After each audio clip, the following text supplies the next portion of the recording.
오늘 창세기 1장 읽었습니다.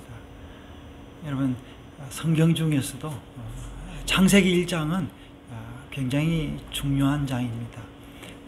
심지어 예수를 믿지 않는 그 불신자라도 과학자들이 이 창세기 1장을 굉장히 많이 이렇게 인용을 해서 또 연구도 하고 논문을 발표합니다. 그래서 사실은 제가 창세기 1장 1절은 그 언어적으로 수비학 게마트리아로도 제가 완벽하다 이런 이야기를 했고, 그 수비학 게마트리아의 숫자를 가지고도 이제 하나님의 천지 창조의 그 완벽성을 담았다고 말씀했는데, 오늘은 우리가 어떻게 살아야 될 것인지 이렇게 말씀을 나누려고 합니다. 땅을 다스려라, 땅을 정복하라 라는 말씀입니다. 제가 오늘 제목은 청년들이여 땅을 다스리라 그랬는데, 여러분, 우리가 이 하나님의 말씀을 듣는 사람은 다 청년들이고 다 자녀들입니다. 그리고 말씀을 읽으면은 젊어집니다. 제가 우리 그 고향 친구들한테 가보면요, 제가 제일 젊어요. 심지어 내가 나이가 같은데 머리와 이렇게 외모를 봐서는 적어도 내보다 한 10살이 넘어 보이는 그런 친구들이 수월찬에 있습니다. 제가 이렇게 젊고 이런 것도 하나님의 말씀 때문에 그렇습니다. 오늘은 이 젊은이들이여 땅을 정복하라 했는데, 이거는 저를 향해서 하는 설교기도 하고, 여러분 젊다라고 생각하는 여러분들을 위해서 하는 설교입니다. 여러분, 과연 여러분, 우리가 땅을 정복하는 게 뭘까요? 제가 최근 들어서 이게 그 히브리어를 다시 공부하면서, 이제 특히 이제 구약은 제가 히브리어로 이렇게 다시 이렇게 보면서 많은 힌트를 얻습니다. 제가 이스라엘에 가면은 그 랍비들하고 성경 토론을 하면서 도대체 이 사람들은 어떻게 구약을 이해를 하는지 내가 그거를 직접 한번 대화를 해서 내가 이렇게 해서 해보고 싶어요. 그래서 그 사람들과 한 대화의 그 논쟁을 가지고 내가 책을 쓰면은 또 재미있는 책이 될 것이다 라는 그런 생각을 가지고 있는데, 글쎄 저하고 저 같은 이방인과 그 대화를 하고 싶은 랍비가 있을는지는 모르겠지만 또 찾아뭐 있겠죠. 선물을 주면 또 받을 수도 있으니까. 자, 오늘 우리가 어떻게 하면은 땅을 정복하고 다스리고 살 수 있을 것인가를 한번 생각하는 시간입니다. 여러분, 하나님이 세상을, 창세기 1장이 굉장히 중요한 이야기를 했잖아요.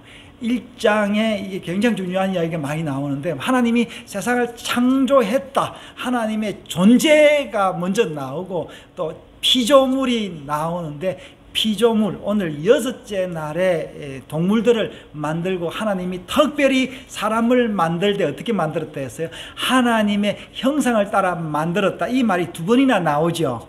그리고 또 남자와 여자를 다 하나님의 형상으로 창조했다라고 분명히 이야기를 하고 있습니다.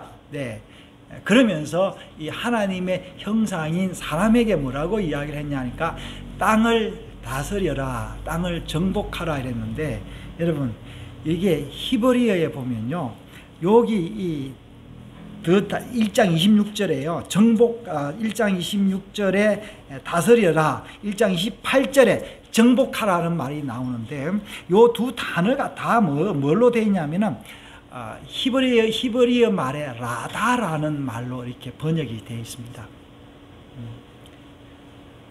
라다, 영어 KJV 킹 제임스 버전은 도미니언, 이렇게 똑같은 단어로 번역이 되어 있어요.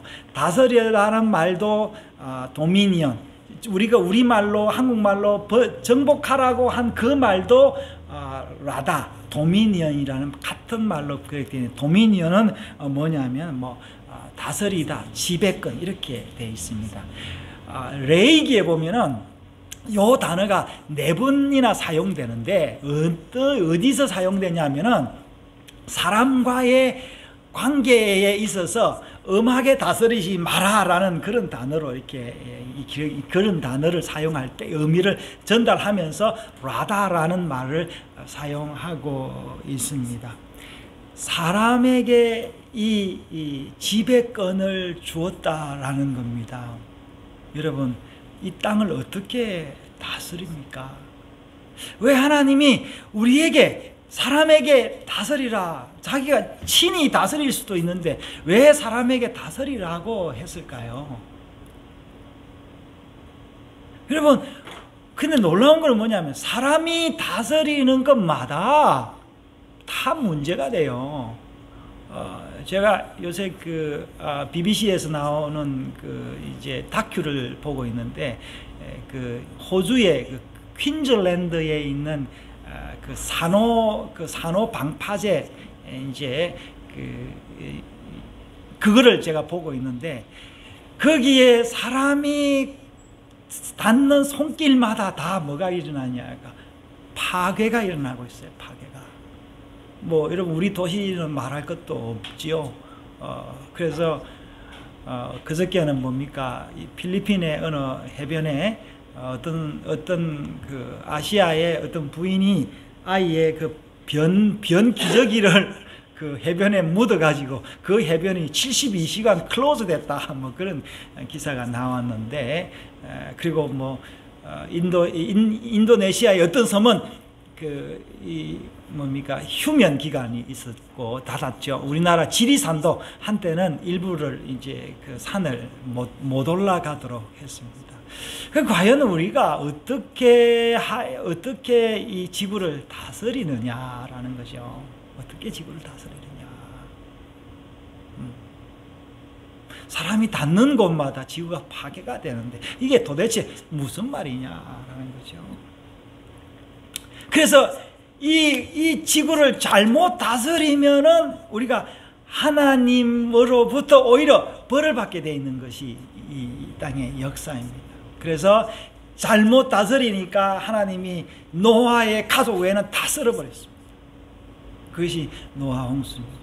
노아의 자손들 역시 잘못 다스리니까 하나님이 여기서 또 다른 대책을 내놓는데, 이제는 홍수로 땅 멸하는 것이 아니라 하나님이 다른 계획을 가지고 아브라함을 택해서 자신의 언약을 줍니다. 그래서 그 언약을 통해서 이제 이 지구에 무슨 일을 할 것이다 라고 하나님이 계획을 하셨습니다. 우리는 창세기부터 계시록까지 다 읽었으니까 그 언약의 핵심, 그 언약을 통해서 하나님이 여기 창세기 1장에 말한 이 다스림, 이 도미니언, 라다라는 걸 하겠다라는 이야기입니다. 그것이 뭐냐? 하나님의 말씀이다라는 거예요. 여러분, 다큐 같은 거 한번 보십시오. 놀랍게도요, 이 생물들은 하나님이 이 생육하고 번성하라 했는데 생물들은 얼마나 번성을 잘하는지 모릅니다. 정확한 시간에 제가 어제 본 다큐는 호주의 어떤 산호섬에 거북이가 오는데, 정확한 그 날짜에 달이 있을 때 정확하게 1km 되는 그 섬에 거북이가 몇 마리 오냐니까 25만 마리가 온다는 거예요. 25만 마리. 그래서 거북이 알을 낳으면은 알을 낳을 때 한 150마리 정도 낳는답니다. 그러니까 삽시간에 묘한 거는 뭐냐면은 그날 밤에 오후에 올라와 가지고 밤새 알을 낳아 가지고 햇빛이 나기 전에 다시 바다로 들어가야 되는 거예요. 그러니까 12시간 만에 이 번식을 다 끝내고 거북이 알을 땅에 다 묻어야 되는 거예요. 25만 마리가 어떻게 다 올 수 있겠습니까? 아니, 카톡도 없고 SNS도 없는데 다 모였던 거예요. 그리고 사그리 다 가버려요.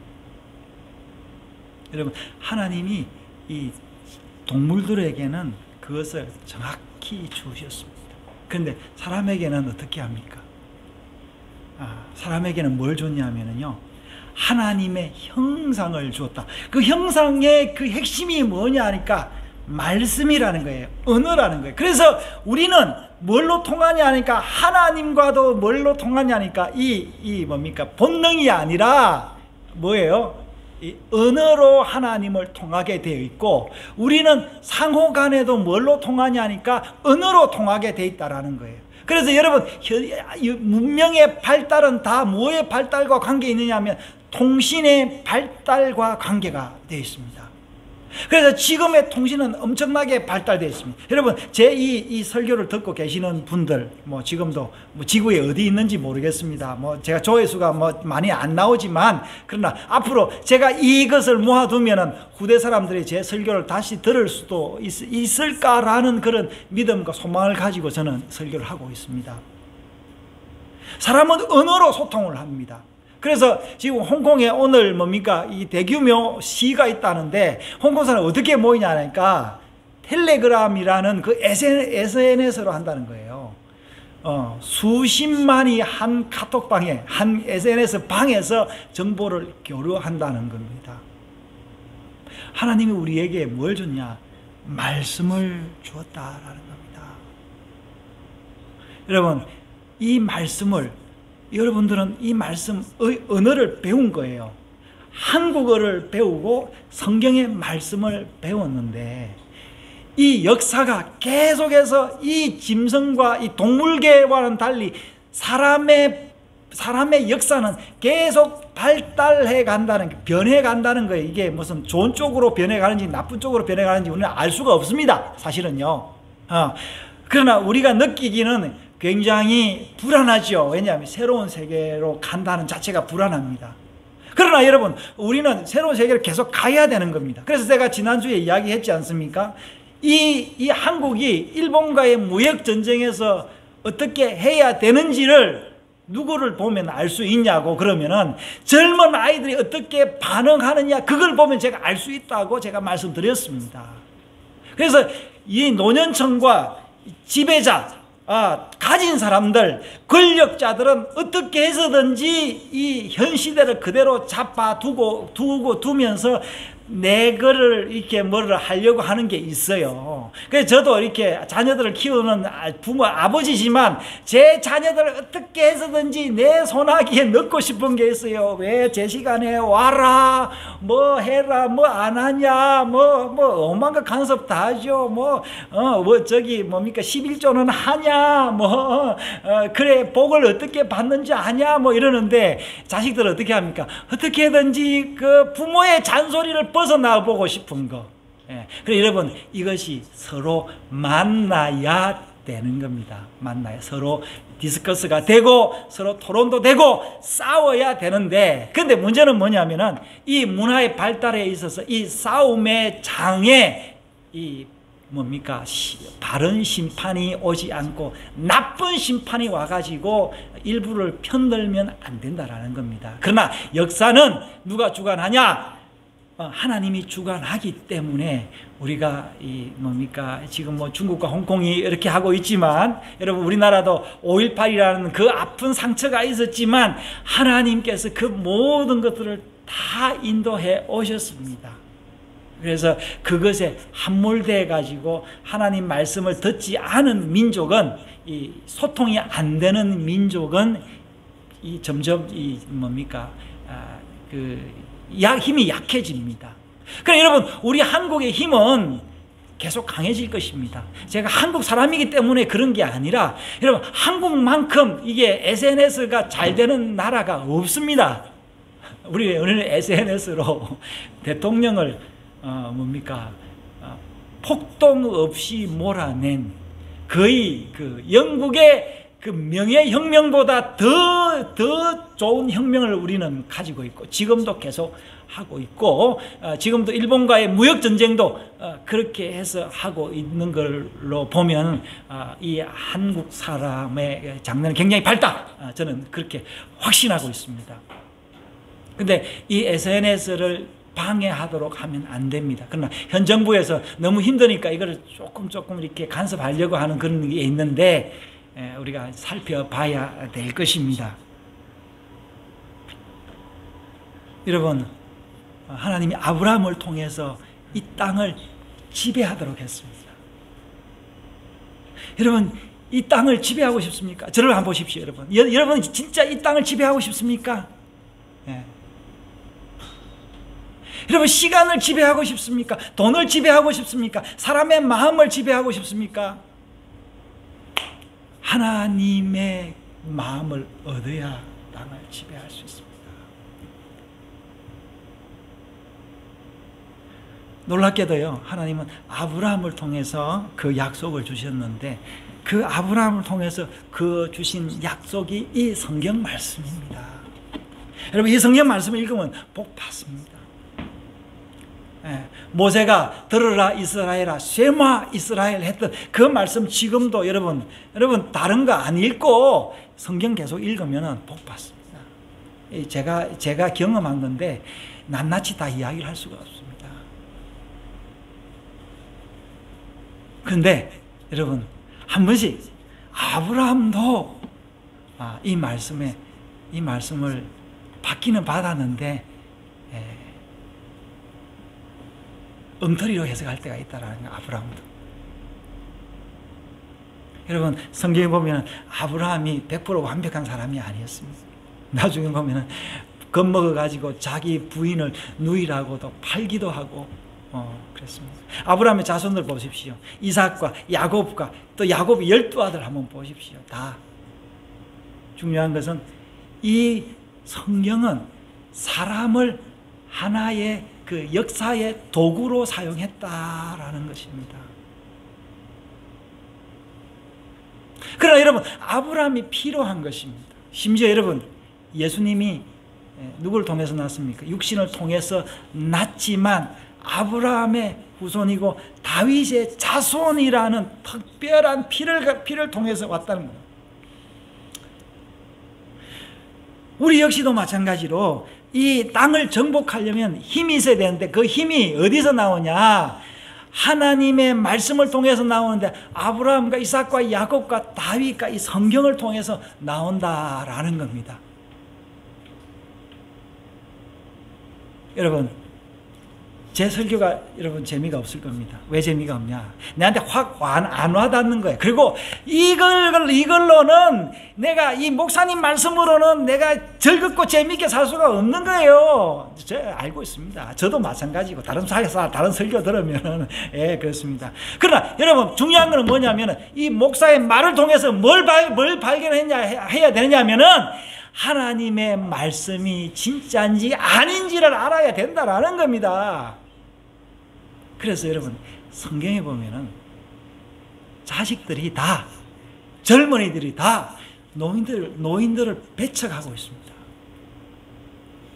지금도 우리나라의 노인과 젊은 층의 생각이 너무 다릅니다.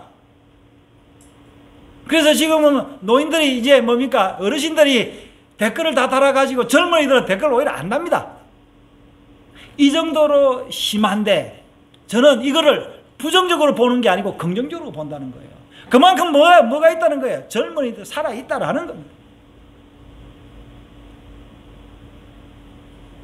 여러분, 경험 많고 지식 많고 돈 많은 그런 아버지 밑에 폭스무 가지고 살면은 그래 행복할 수는 있지만 장래가 없는 겁니다.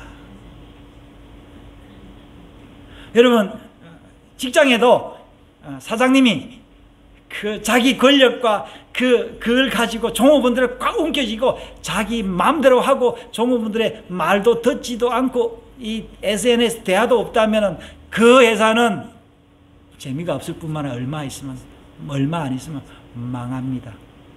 자, 우리 하늘이 어떤 연구를 하고 연구실에서 여러 이제 교수님들하고 어떤 사이로 지내진지 모르겠지만 어떤 교수님이 훌륭한 교수님이냐라는 거는 이 연구원들의 말을 잘 취합을 해서 진짜 이런 그 데이터가 그렇게 나왔는지를 살펴보는 그 교수님이 훌륭한 교수님입니다.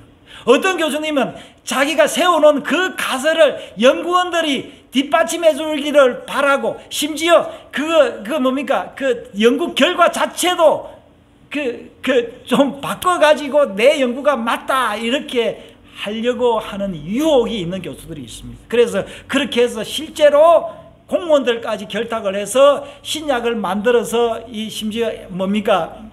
사람들에게 그 약을 만들었는데 나중에 알고 보니까 이 엉터리라는 것들이 발견이 되지 않습니까? 그래서 사실은 우리 하늘이가 지금 연구원생인데 연구원이 굉장히 중요합니다. 연구원은요 내부 고발자여야 합니다. 내 말은 비진리에 대한 사실이 아닌 것에 대한 내부 고발이 있어야 됩니다. 그거 없으면 그런데도 계속하면 안 되는 것입니다. 사랑하는 여러분, 우리 자녀들이 다 그런 돼야 되는 거예요.